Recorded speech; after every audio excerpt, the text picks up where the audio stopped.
नमस्कार। बाल संस्कार के इस एपिसोड में आप सभी का स्वागत है। बच्चों को अपनी संस्कृति से जोड़िए।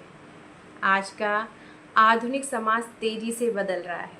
तकनीक, फैशन, मनोरंजन और जीवन शैली सब कुछ बदल चुका है, लेकिन इस परिवर्तन के बीच सबसे बड़ा प्रॉब्लम क्या है? नई पीढ़ी धीरे धीरे अपनी जड़ों से दूर होती जा रही है। बच्चे आधुनिक युग का जो ज्ञान है वो तो प्राप्त कर रहे हैं, लेकिन अपनी संस्कृति, अपनी परंपराओं और अपनी मूल्यों से अनजान होते जा रहे हैं। उन्हें विदेशी पात्रों के नाम याद हैं, लेकिन अपने महापुरुषों का परिचय नहीं।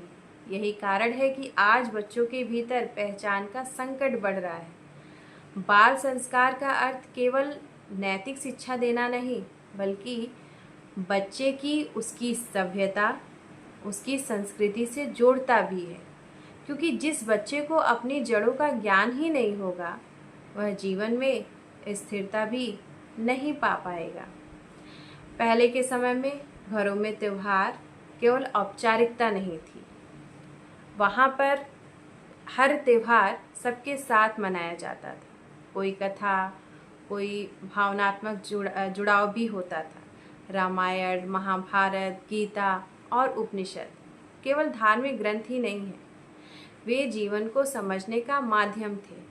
लेकिन आज बच्चों का अधिकांश समय स्क्रीन और सोशल मीडिया में ही बीत रहा है।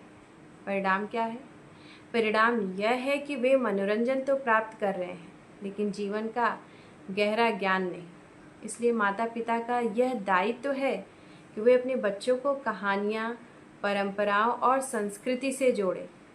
उन्हें यह बताइए कि हमारे महापुरुषों ने किन संघर्षों का सामना किया, सत्य और धर्म का क्या महत्व है, और क्यों भारतीय संस्कृति हमेशा वसुधैव कुटुंबकम की बात करती है। संस्कृति का अर्थ केवल पूजा पाठ ही नहीं होता। संस्कृति का अर्थ जीवन जीने की वह पद्धति होती है जो मनुष्य को विनम्र, संयमी और संवेदनशील बनाती है। यदि बच्चा अपनी भाषा, अपने परिवार और अपनी परंपराओं का सम्मान करना सीख जाए, तो उसके भीतर आत्मविश्वास स्वतः बढ़ेगा। आज कई बच्चे आधुनिक बनने के नाम पर अपनी पहचान छिपाने लगते हैं, लेकिन याद रखिए, जो अपनी जड़ों से कट जाता है वह लंबे समय तक मजबूत तो नहीं रह पाता।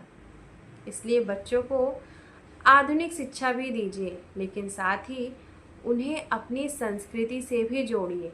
उन्हें यह महसूस कराइए कि आधुनिकता और संस्कार एक दूसरे के विरोधी नहीं।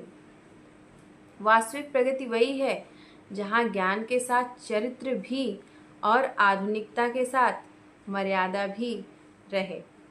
याद रखिए, जिस बच्चे की जड़ें मजबूत होती हैं, उसी का भविष्य भी स्थिर और ऊंचा होता है। और जड़ों की मजबूती संस्कारों से ही आती है।